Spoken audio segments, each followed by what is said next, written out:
Bacteria Bihar तथ्य संग्रह को देखेंगे। ऑलरेडी जो है मैंने आपको 6-7 वीडियो बना लिया है, ठीक है ना, तो आप उसको वॉच कर सकते हैं, ठीक है। आज हम लोग जो देखेंगे वो आपका नेक्स्ट आपका जलप्रपात से रिलेटेड हम लोग देखेंगे डिटेल में, ठीक है ना। तो चलिए यहाँ पे जलप्रपात को देख लेते हैं।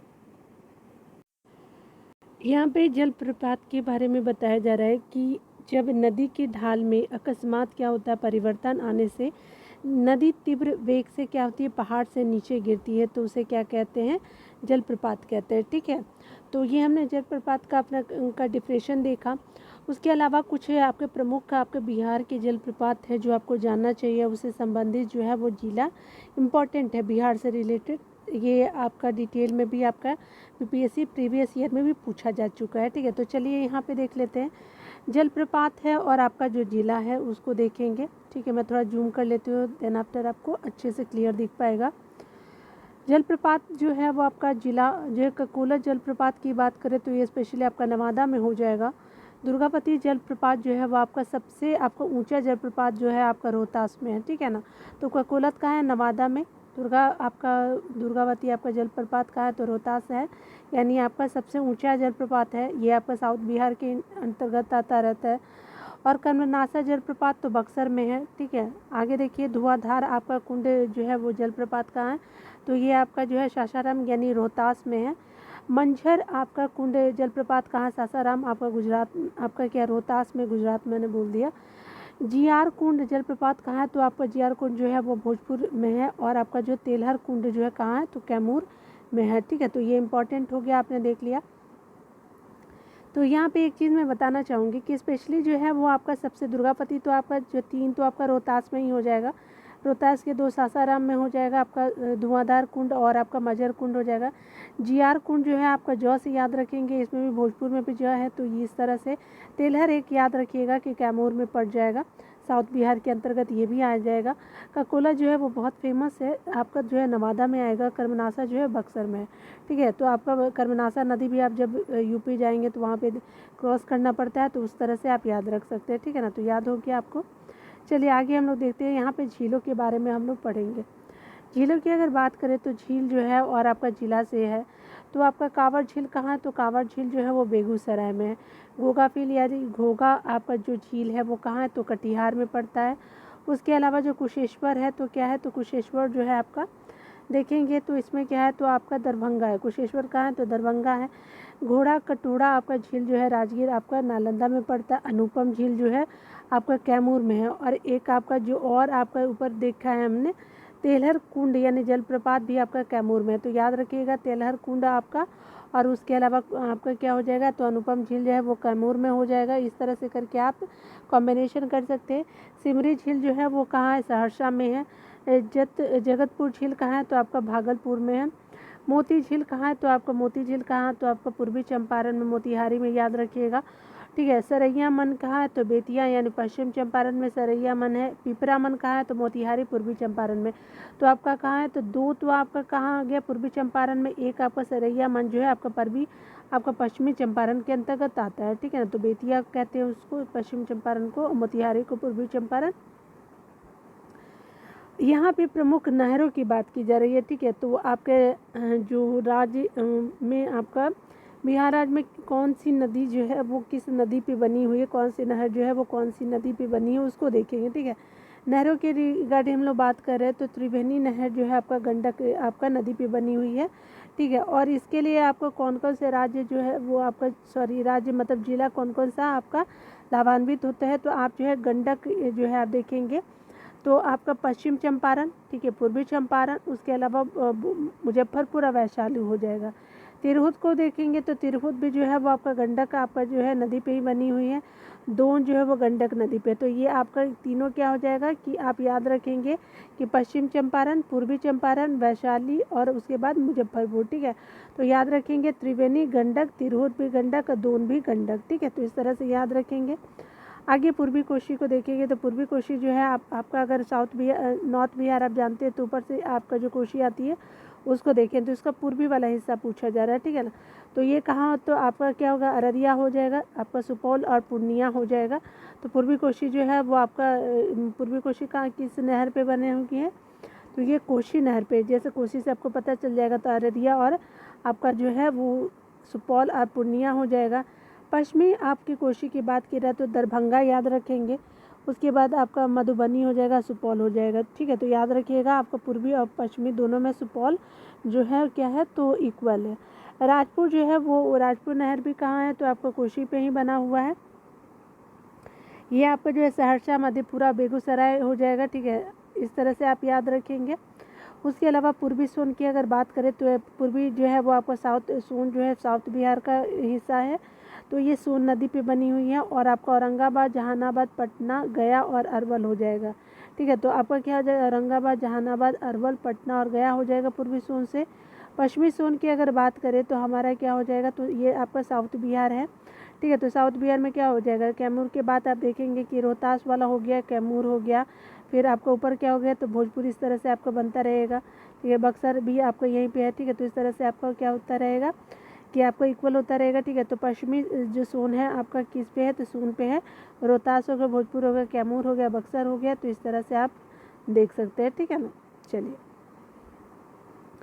आपका बिहार में जो गर्म कुंड है तो उसके आपके बारे में बताया जा रहा है कि कौन सा प्रमुख जल कुंड जो है कौन से जगह पे है। तो राजगीर जो है वो कहाँ है, तो बिहार का सबसे जो आपका गर्म जल कुंड जो है ब्रह्म कुंड को ही जाने जाते हैं। ठीक है, सप्तधारा राजगीर में आपको देखने को मिलेगा, मखदुमपुर कुंड जो है वो राजगीर में मिलेगा, गोमुख कुंड भी आपको राजगीर में मिलेगा। तो ठीक है, तो आपको मखदुमपुर कुंड, गोमुख कुंड जो है राजगीर में, सप्तधारा जो है वो आपका राजगीर में, ब्रह्म कुंड भी आपको राजगीर में मिलेगा।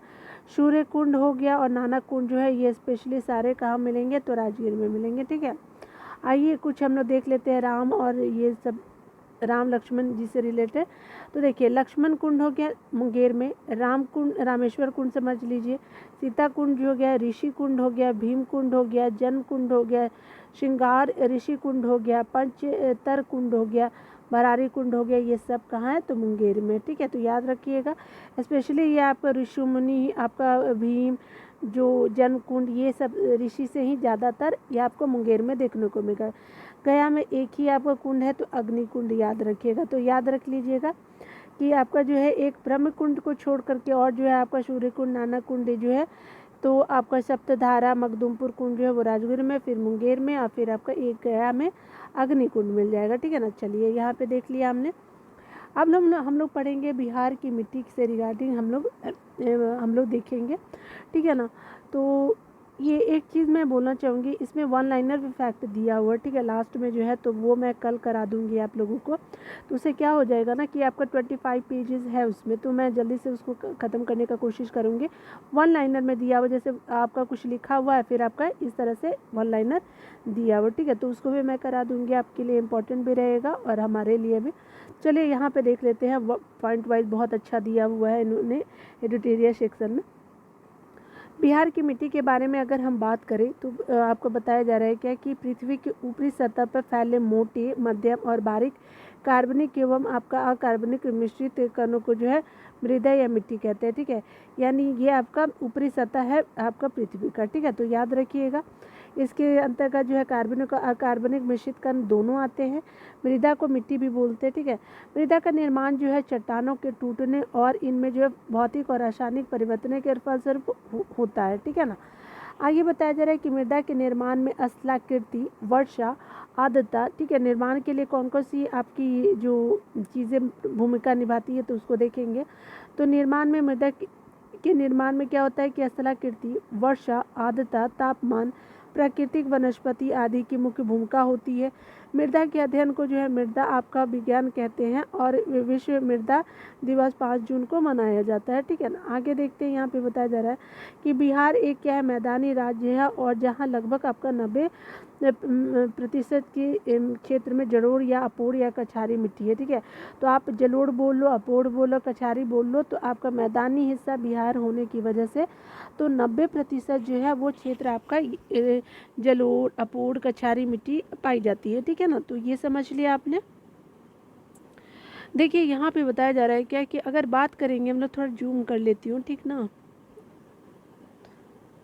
देखिए यहाँ पे बताया जा रहा है कि बिहार में मिट्टी को जो है उत्तर बिहार और दक्षिण बिहार में आपको निम्नलिखित रूप में आपका विभाजित किया गया है। तो आप जो है देखिए ये जो है आपका, अगर मैं मैप बनाऊँ तो ये अगर आपका उत्तरी बिहार है तो इस तरह से आपका बिहार आया, ठीक है ना। तो इस तरह से आपका बनता हुआ क्या होता है कि बिहार का आपका मैप हो गया, ठीक है।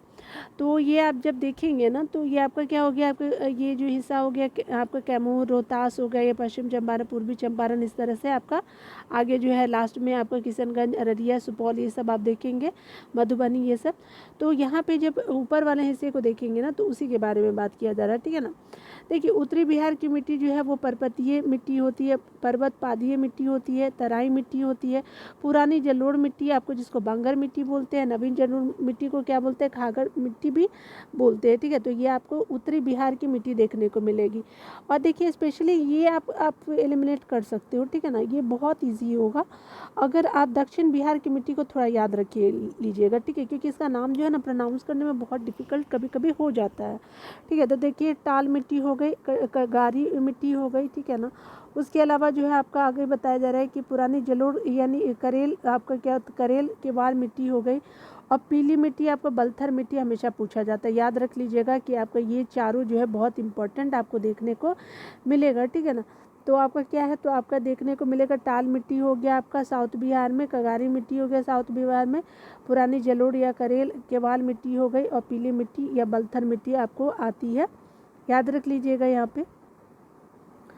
यहाँ पे बताया जा रहा है क्या कि स्पेशली देखिए मैं आपको टाल मिट्टी, कगारी मिट्टी और करेल और केवाल मिट्टी और बलथर और आपका पीली मिट्टी को आप चारों को याद रखेंगे, ठीक है ना। चलिए ये हमने देख लिया, ये साउथ बिहार की मिट्टियाँ थी। चलिए यहाँ आपका बताया जा रहा है उत्तर बिहार की मिट्टी से आपको रिलेटेड। अगर बात करें भी उत्तर बिहार की मिट्टी का निर्माण जो हिमालय से निकलने वाली गंगा, गंडक, बूढ़ी गंडक, कोशी, महानंदा एवं उसकी सहायक नदियों से हुआ है। उत्तर बिहार को जो है मिट्टी को 4 वर्गों में बांटा गया है, ठीक है। पहला कौन से है, तो आपकी हिमालय से निकलने वाली गंगा, गंडक, बूढ़ी गंडक, ठीक है, आपको कोशी हो गई, उसके बाद महानंदा हो गई, या और उसकी सहायक नदियाँ हो गई।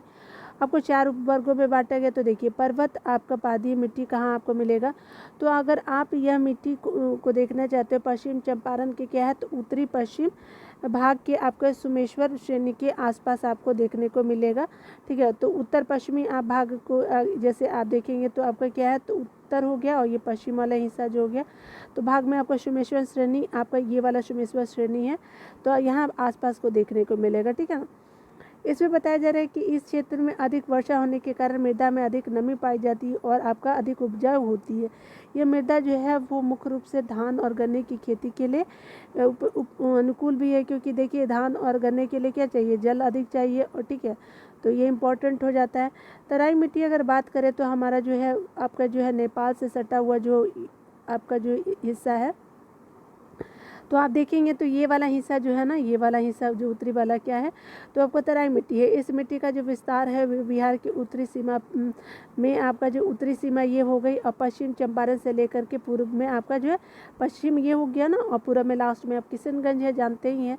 तो ये क्या है 5 से 7 आपका किलोमीटर चौड़ी पट्टी है। ये जो है चौड़ी पट्टी कितनी है, तो 5 से 7 किलोमीटर चौड़ी पट्टी आपको देखने को मिलेगा, ठीक है। ये कौन सी मिट्टी थी, तराई मिट्टी की मैं बात कर रही हूँ। आगे बताया जा रहा है कि इस मिट्टी में कहीं कहीं कंकड़ और रेत की आपका मात्रा अधिक होती है, तथा कई जगह पे जो है दलदली भूमि पर का भी विकास हुआ है।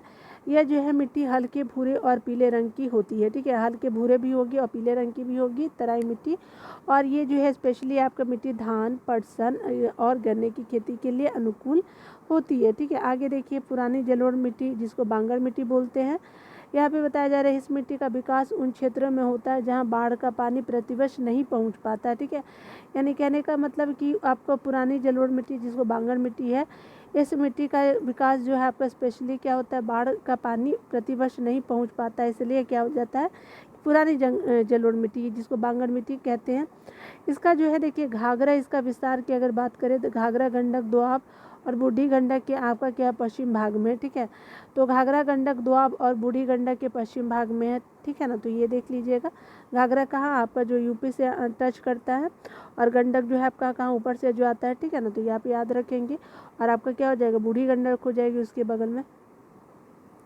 और क्या होता है कि अगर बात करें यहाँ पे ध्यान देंगे तो आपका घाघरा, गंडक, दोआब हो गया, और आपका जो घाघरा और गंडक मिल करके, और बूढ़ी गंडक के पश्चिम भाग में जो है, बूढ़ी गंडक जो है, ये मान लीजिए बूढ़ी गंडक, तो उसके पश्चिम हिस्से में ये आपका जो है मिट्टी का विस्तार देखने को मिलता है। कौन सी मिट्टी है ये? पुरानी बांगर मिट्टी की मैं बात कर रही हूँ, ठीक है ना। चलिए, इसका विस्तार जो है पूर्णिया हो गया, सहरसा हो गया, दरभंगा हो गया, मुजफ्फरपुर आपका आदि क्षेत्रों में मिलता है। इस मृदा में चूना पोटास की अधिकता होती तथा फास्फोरस और नाइट्रोजन की कमी होती है, ठीक है। तो ये हमने देख लिया। इसकी प्रकृति जो है आपका जो बांगर की है क्या है, तो आपकी प्रकृति क्षारीय होती है और मुख्य रूप से धान, गेहूँ और मक्का, आपका तंबाकू और गन्ने उगाए जाते हैं क्षारीय मिट्टी, जिसको बांगर मिट्टी कहते हैं, ठीक है ना। चलिए, खादर मिट्टी को देख लेते हैं। और ये हम लोग उत्तरी बिहार की मिट्टी को पढ़ रहे हैं, दक्षिणी की नहीं, ठीक है। तो उत्तरी बिहार को देखेंगे पहले, तो हमारे क्या है, तो नवीन जलोढ़ खादर मिट्टी को देखेंगे। तो यहाँ पे बताया जा रहा है कि नदियों द्वारा प्रतिवर्ष लाए गए अवसादों से आपका खादर मिट्टी का क्या होता है, निर्माण होता है। प्रतिवर्ष जो है नदियों द्वारा जो है प्रतिवर्ष लाए गए अवसादों से क्या होता है, खादर मिट्टी का निर्माण होता है। इस मिट्टी का विस्तार जो है वो आपका कहाँ है, तो गंगा, उसके अलावा गंडक, बूढ़ी गंडक, कोसी, महानंदा की आपकी निचली घाटी में है, ठीक है ना। तो ये हमने क्या देखा कि नदियों द्वारा जो है प्रतिवर्ष लाए गए अवसादों से खादर मिट्टी का निर्माण होता है। और इसका जो है वो आप उत्तरी बिहार वाला जो जितना भी नदी है उसके निचले आपको घाटी में देखने को मिलेगा, ठीक है ना। तो देख लिया हमने ये वाला। आइए अगला देख लेते हैं हमारे, इसका क्या है, तो भूमिका क्या होती है इसकी, नवीन वाली की। तो इस मिट्टी का जो है रंग जो होता है भूरा होता है और इसमें काली आपका बालू और चीका, जिसको क्ले कहते हैं, आपकी प्रधानता होती है, ठीक है ना। किसकी, तो आपके नवीन जलोढ़ मृदा की, ठीक है, जिसको हम लोग क्या बोलते हैं, खादर बोलते हैं, ठीक है ना। भूरे रंग की कलर में होती है और नाइट्रोजन की इसमें कमी देखी गई पाई जाती है, ठीक है ना। यह जो है आपका अधिक उर्वर होती है और इसमें पर्याप्त सिंचाई होने पर क्या होते हैं, धान, गेहूँ, जूट, मक्का आदि की पैदावार अच्छी होती है। बांगर की हम लोग ये हम लोग क्या कर रहे हैं, खादर की पढ़ रहे हैं, जो इसको नवीन आपका क्या कहते हैं, जलोढ़ मिट्टी कहते हैं, ठीक है ना। तो देख लिया हमने जलोढ़ मिट्टी नवीन वाली, ठीक है, खादर। अब हम लोग पढ़ेंगे जो है वो दक्षिण बिहार की नदियों के बारे में। तो स्पेशली जो है दक्षिण बिहार की ये वाली नदी जो यहाँ से जो आपको देखने को मिलेगा, ठीक है ना। तो ये याद रखेंगे, ठीक है ना। तो ऐसे मैप बना के आप पढ़ेंगे ना तो आपको याद रहेगा, ठीक है ना। मैं बार बार इस चीज़ को बोलती हूँ आपको। देखिए, दक्षिण बिहार की मिट्टी का विस्तार जो है गंगा नदी एवं आपका छोटा नागपुर के मध्य है, ठीक है। ये आपका गंगा नदी और छोटा नागपुर के मध्य। मिट्टी की संरचना के आधार पर दक्षिण बिहार की मिट्टी को 4 भागों में वर्गीकृत किया गया है, ठीक है। तो आपको 4 भागों में देखने को मिलेगा। चलिए हम लोग देख लेते हैं इसको। टाल मिट्टी देखते हैं, तो टाल मिट्टी का जो है निम्न भूमि का क्षेत्र होता है। टाल मिट्टी जो आपका वर्षा ऋतु में जल आपका प्लावित रहता, और टाल मिट्टी का विस्तार जो है गंगा के दक्षिणी तट पे और आपका बक्सर से आपका भागलपुर तक क्या होता है, 8 से आपका 10 किलोमीटर आपकी चौड़ी पट्टी होती है, ठीक है। तो याद रखेंगे आपका इधर वाला हिस्सा जो आपको देखने को मिलेगा, ठीक है ना। यहाँ पे जो होता है आपका जो आपका पूरब की तरफ, ठीक है, आपका जो है साउथ की ये मिट्टी है। ये जो मिट्टी होती है मोटे कणों आपका मोटे कने वाले धूसर रंग की और भारी मिट्टी होती है। पहले तो मोटर कण होते हैं, उसके अलावा धूसर रंग की होती है और भारी मिट्टी होती है। इस मिट्टी में जो है रबी फसलें अच्छी होती है, ठीक है ना। और ये क्या होता है कि क्षेत्र दलहन उत्पादन के लिए क्या होती है, प्रसिद्ध होती है, ठीक है ना, टाल मिट्टी। कगारी मिट्टी को देखिएगा तो गंगा नदी के दक्षिण तट पे आपका सोन, फल्गु, पुनपुन, क्यूल नदियों के किनारे इस मिट्टी का विस्तार है। इसकी उर्वरा शक्ति कुछ कमज़ोर होती है, ठीक है ना, कगारी की। और इसमें जो है होता है सब्जी हो सकता है, मोटे अनाज जो होते हैं कगारी मिट्टी में आपको देखने को मिलता है।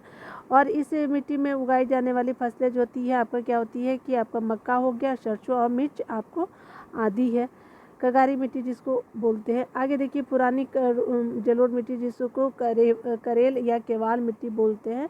तो स्पेशली अगर बात करें तो आपका क्या है, तो बक्सर का इसका मिट्टी का विस्तार बक्सर, उत्तरी गंगा, उत्तरी गया, पटना, नालंदा, मुंगेर से लेकर के भागलपुर का एरिया। तो यहाँ से आपको देखेंगे तो ये सब एरिया कवर कर लेगा ये आपका भागलपुर तक, ठीक है ना। तो याद रखेंगे, ठीक है। कुछ इधर भी आपको देखने को मिलेगा। उसी तरह से इसकी जो पुरानी जलोढ़ मिट्टी की आपकी क्या होती है, उर्वरक शक्ति आपकी अधिक होती है, ठीक है ना। और तथा इसमें जल सोखने की क्षमता भी अधिक होती है। ये क्या होती है, गहरा भूरा, पीला और हल्का होता है, ठीक है ना। याद रखेंगे करेल कवेल का। इस मिट्टी में लगाई जाने वाली आपकी फसलें जो होती है मक्का, धान, बाजरा, आलू, अरहर आदि गेहूँ होती है, ठीक है। अरहर और गेहूँ होती है, ठीक है ना। याद रखिएगा कि आपका केवाल मिट्टी से रिलेटेड पुरानी जलोढ़ मिट्टी जिसको बोलते हैं। आगे देखिए लाल मिट्टी की बात करें तो बलथर मिट्टी है, तो आपका क्या है, तो लाल मिट्टी जो है आपका स्पेशली क्या है, तो बलथर मिट्टी है, ठीक है ना। आगे जो है वो देखेंगे कि पश्चिम में आपका कैमूर श्रेणी के निकट से पूरब में राजमहल की आपकी उच्च भूमि तक जो है 8 से आपका 15 किलोमीटर चौड़ी पट्टी से इसका क्या है, तो आपका क्या होता है, मिट्टी का विस्तार है, ठीक है ना। तो आपका कहाँ है, तो आपका कैमूर से आपका जो एकदम यहाँ तक पूरब तक देखेंगे, ठीक है। तो कैमूर आपका ये वाला हिस्सा से लेकर कि ये आपका क्या होता है 8 से 15 किलोमीटर चौड़ी आपके मिट्टी का इसको विस्तार आपको देखने को मिलेगा बलथर मिट्टी का। आगे बताया जा रहा है क्या कि अगर हम बात करें यह मिट्टी जो है आपका जमुई मुंगेर के आपका खड़गपुर पहाड़ी, ठीक है। मुंगेर कहाँ है, जमुई आपका देखेंगे ये वाला आपका पूरा वाला हिस्सा जो है साउथ का, ठीक है। उसके अलावा जो है जमुई हो गया, मुंगेर खड़गपुर की पहाड़ी, आपका मुंगेर के खड़गपुर की पहाड़ी बांका, नवादा, औरंगाबाद और पठारी क्षेत्र में आपका पाई जाती है। कौन सी मिट्टी, जो हम लोग जो है लाल मिट्टी हम लोग पढ़ रहे हैं ना, तो लाल पीली मिट्टी जो जिसको बलथर मिट्टी कहते हैं उसको, ठीक है। तो याद रखिएगा जमुई मुंगेर के खड़गपुर पहाड़ी, बांका, नवादा, औरंगाबाद के पठारी आपका क्षेत्रों में पाई जाती है, ठीक है। उसके अलावा बताया जा रहा है कि ये इस मिट्टी में क्या होता है, रेत और कंकड़ की क्या होती है, बहुलता होती है, ठीक है ना, तथा इसकी उर्वरा शक्ति काफ़ी कम होती है। इससे जो है इस मिट्टी में आपको जल संग्रहण की क्षमता भी कम होती है। लौह तत्व की प्रधानता के कारण यह आपका लाल रंग की होती है आपका जो है, और इसकी प्रकृति जो होती है अम्लीय होती है, क्षारीय नहीं होती, अम्लीय होती है। और इस मिट्टी में मक्का, ज्वार, बाजरा, अरहर आदि मोटे अनाज उपजाए जाते हैं, ठीक है। तो ये हमने देख लिया, ठीक है। तो ये हमने क्या पढ़ा, तो लाल पीली बलथर मिट्टी को पढ़ा। आगे देखिए, आगे बताया जा रहा है कि अन्य आपका महत्वपूर्ण बिंदी को देखेंगे तो यहाँ पे लाल बलुई मिट्टी कैमूर और आपका क्या रोहतास के पठारी क्षेत्रों में पाई जाती है। यानी लाल बलुई मिट्टी जो है वो कहाँ होती है, तो कैमूर हो गया, ये वाला हिस्सा जो है कैमूर हो गया, और रोहतास के पठारी आपको क्षेत्रों में लाल बलुई मिट्टी देखने को मिलेगी। इस मिट्टी में जो है आपका बालू और लेटेराइट मिट्टी के अंश भी पाए जाते हैं, ठीक है ना, किसमें, तो आपके इस मिट्टी में, ठीक है। आपका जो है वो स्पेशली क्या है, तो इसमें क्या होता है कि आपका जो है लाल बलुई मिट्टी की बात की जा रही है, तो बालू और लेटेराइट की कुछ अंश भी आपको देखने को मिलेंगे। अगर मुख्य रूप से इसमें कौन कौन से फसल उगाए जाते हैं ना, तो आप देख सकते हैं ज्वार, बाजरा, मक्का, मोटे अनाज आपके जो है लाल बलुई मिट्टी में उगाए जाते हैं, ठीक है ना। बालू वाले एरिया में है, मतलब बालू के इसमें कुछ अंश पाए जाते हैं, ठीक है ना। चलिए हम लोग वन और वन्य जीव को देख लेते हैं। यहाँ देखिए वन और वन्यजीव को देखेंगे। बिहार जो है एक मानसूनी प्रदेश है और यहाँ मुख्य रूप से मानसून पर्णपाती वन पाए जाते हैं, और इन पर्णपाती वनों को उनकी विशिष्टता के आधार पर दो भागों में बांटा गया है। तो मानसूनी पर्णपाती वन आपको बिहार में देखने को मिलेंगे, और इसकी विशेषता के अनुसार अगर बात करें तो इनको दो भागों में बांटा गया है। आर्द्र पर्णपाती वन बोलते हैं और शुष्क पर्णपाती वन, ठीक है। आपका आर्द्र पर्णपाती वनों की अगर हम बात करेंगे तो इसमें क्या होता है, देखिए ये वन जो होते हैं उन क्षेत्रों में पाए जाते हैं जहाँ वर्ष में आपका जो होता है, जहाँ वर्ष में वर्षा औसतन 120 सेंटीमीटर से अधिक होती है। बिहार में जो आर्द्र पर्णपाती वन की अगर बात करें तो ये कहाँ है, तो ये आपका स्पेशली है आर्द्र पर्णपाती वन जो है वो किशनगंज है, पश्चिम चंपारण वाल्मीकि नगर वन जो है आपका वहाँ पे। उसके अलावा जो है तथा नेपाल के सीमावर्ती क्षेत्र में आपको देखने को मिलेगा। कौन सा, आर्द्र पर्णपाती वन, ठीक है। तो ये आप देख लीजिएगा, तो आपको किशनगंज लास्ट हो गया, पश्चिम चंपारण नेपाल के सीमावर्ती आपको जितना भी इलाका है वहाँ देखने को मिलेगा। ऐसे वनों में क्या होता है, शाल, सीमल, जामुन, सागवान आदि के वृक्ष होते हैं। इसके अतिरिक्त अगर बात करें इन वनों में जो होता है आपका क्या होता है, सवाई घास, हाथी घास, नरकट, बेत आदि झाड़ियाँ पाई जाती हैं, ठीक है। इसके अतिरिक्त क्या है, तो इन वनों में सेवई घास होता है आपका। उसके अलावा हाथी घास भी है, नरकट और बेत आदि झाड़ियाँ पाई जाती है। शुष्क पर्णपाती वनों को देख लीजिए, तो यहाँ क्या होता है कि आपका 120 सेंटीमीटर से जो है, देखिए यहाँ पे कितना हो रहा था, 120 से ज़्यादा हो रहा था ना। और यहाँ शुष्क पर्णपाती में क्या होता है, इन आपका वन क्षेत्रों में क्या होता है कि ये वन उन क्षेत्रों में पाए जाते हैं जहाँ वर्ष में वर्षा औसतन कितने होते हैं, 120 सेंटीमीटर से कम होती है। बिहार के अधिकांश भागों में इसी प्रकार के वन पाए जाते हैं, और ये वन जो है कैमूर की पहाड़ी हो गई, मुंगेर हो गया, जमुई, बांका आदि क्षेत्रों में आपको, यानी साउथ बिहार को आप समझ लीजिए ना, ठीक है ना। आगे बताया जा रहा है क्या कि अगर यहाँ पे देखेंगे वनों में आपको शीशम, अमलतास, साल, आपका खैरा, महुआ, पलास, जामुन, बांस आपको के वृक्ष आपको पाए जाते हैं। ठीक है, शुष्क पर्णपाती से रिलेटेड हमने देखा। अभी देखिए वन्यजीव अभयारण्य की बात करें अगर बिहार में तो टोटल कितने हैं, तो टोटल आपको दिख भी रहा होगा कि ये 12 राष्ट्रीय, एक आपका क्या है, एक आपका राष्ट्रीय उद्यान है बिहार में और 12 जो है वन्यजीव अभयारण्य है। तो चलिए हम लोग देख लेते हैं अभयारण्य कहाँ पे है, स्थान कौन सा है और विशेषताएं क्या आपको देखने को मिलेंगी। ठीक है ना। चलिए, तो यहाँ बताया जा रहा है कि अभयारण्य जो है वो आपका स्पेशली वाल्मीकि नगर राष्ट्रीय उद्यान जो है पश्चिम चंपारण में। ठीक है, यह आपका एकमात्र राष्ट्रीय उद्यान है बिहार का। ठीक है, और सबसे घने वन पाए जाते हैं आपका बिहार के सबसे घने वन पाए जाते हैं पश्चिम चंपारण में। ठीक है ना। विशेषता है भीम बांध और वन्यजीव अभयारण्य अगर बात करें तो ये कहाँ है, तो मुंगेर में है और इसका जो है 681 वर्ग किलोमीटर क्षेत्र में फैला हुआ है मुंगेर वाला जो है। ठीक है, भीम बांध या फिर वन्य आपका जीव अभयारण्य जो है मुंगेर का 681 वर्ग किलोमीटर क्षेत्र में फैला हुआ है। उसके अलावा देखिए तेंदुआ हो गया, भालू हो गया, सुअर हो गया, मगरमच्छ के लिए आपका प्रसिद्ध है ये आपका कौन सा, तो आपका मुंगेर। ठीक है ना। तो देख लिया आप यहाँ गौतम बुद्ध आपका पक्षी विहार कहाँ है, तो गया में है और ये टोटल कितना है, तो ये 200 आपका 59 आपका किलोमीटर क्षेत्र में फैला हुआ है। कांवर झील वन्यजीव अभयारण्य है तो कहाँ पे है, तो बेगूसराय में है। ठीक है, आपका 63 किलोमीटर क्षेत्र में ये आपका फैला हुआ है कांवर बेगूसराय वाला। साइबेरिया पक्षी का आश्रय स्थल है ये आपका बेगूसराय का। उसके अलावा जो है आपका रामसर सूची में शामिल जो बिहार का एकमात्र आपका आर्द्रभूमि, ये याद रखिएगा, ये इम्पोर्टेंट है आपका बेगूसराय वाला कांवर। ठीक है ना, याद रखिएगा। कैमूर जो है आपका वन्यजीव अभयारण्य जो है रोहतास में है। ठीक है, 1784 ईस्वी आपका क्या है कि 1784 ईस्वी नहीं वर्ग किलोमीटर है। ठीक है, तो आपका वर्ग किलोमीटर कितना है, 1784 है कैमूर वन्यजीव अभयारण्य का। और सबसे बड़ा वन्यजीव अभयारण्य आपका कैमूर वाला ही है जो आपका रोहतास में देखने को मिलेगा। नागी बांध पक्षी विहार जो है आपका जमुई में है और ये क्या है, तो 1.92 वर्ग किलोमीटर क्षेत्रफल में ये क्या फैला हुआ है और सबसे छोटा जो है जमुई वाला ही है। ठीक है, तो ये आप याद रख लीजिएगा। चलिए, और ये बड़ा वन्यजीव कौन है, तो आपका कैमूर वाला है और छोटा जो है वो आपका क्या है, तो सबसे छोटा अभयारण्य है आपका क्या है, नागी वाला जो है जमुई में है। आगे देखेंगे यहाँ पे बताया जा रहा है कि नकटी डैम जो है वो वन्य जीव अभयारण्य जो है जो वो भी कहाँ है, जमुई में है और ये 3.33 वर्ग किलोमीटर क्षेत्रफल में फैला हुआ है।